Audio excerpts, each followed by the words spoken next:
Today, we are going to discuss a new group dedicated to restoring free speech and civic dialogue in America called the National Conversation.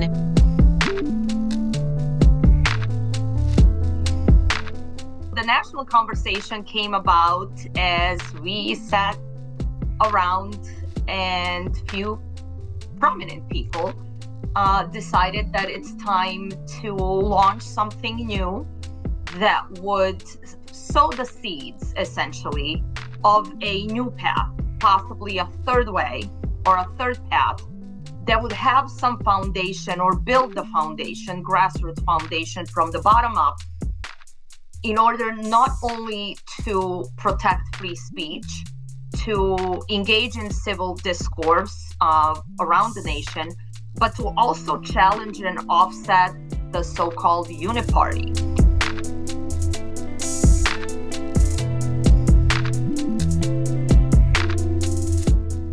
It seems like no matter how we vote, we end up getting the same package. And most of the all-inclusive package gives us more war and gives us more taxpayer funding to war. The American people are still not being heard.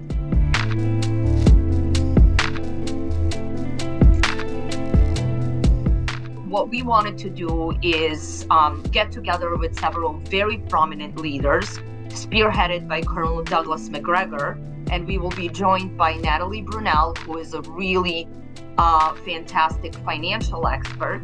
And then we're going to be joined by Judge Andrew Napolitano, who most of you know from all of his work when it comes to law and order and constitutional law.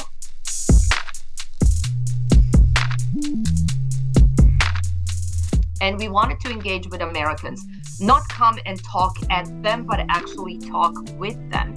Hear what their concerns are, what their issues are, what solutions they may offer themselves that are still not being pushed forth through President Trump's administration, and see how we can actually assist them in getting some of these needs met.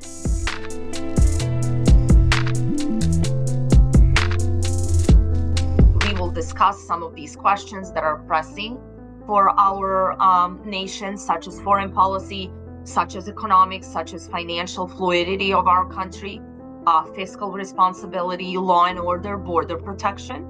And as we answer a series of these questions, we will open it up to the audience who will be there and openly not only ask us questions, but actually engage and tell us what their concerns are and how they feel we could solve some of these problems.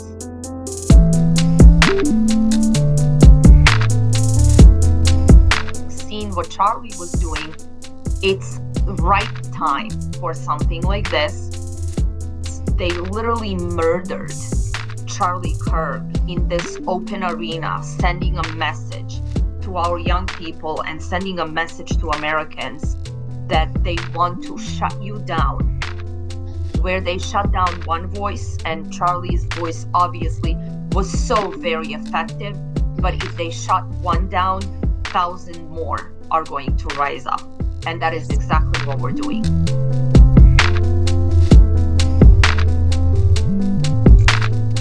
And, you know, when it comes to policing, the Americans have kind of gotten used to the global American empire that is policing the world, but who is actually policing the people who are deciding for us? What is really scary is that nobody trusts the process. Nobody trusts the democratic process. Nobody trusts the institutions. And what is becoming evident now, even back to Charlie Kirk, we're not trusting our agencies to tell us the truth. And we must demand that these elected officials and these agencies work for us.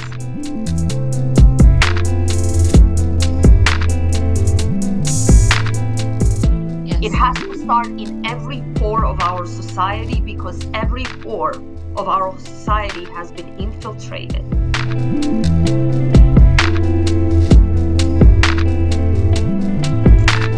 But the bureaucrats, they sit there forever.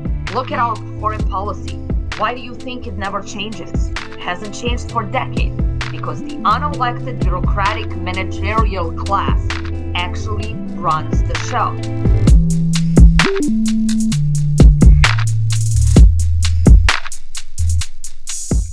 Why are we experiencing this? Why are we going through this insane migrant crisis? Why are our borders open?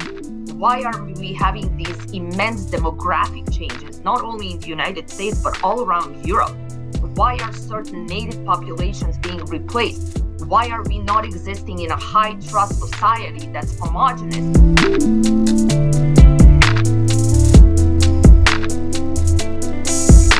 I repeat, the government does not own your children.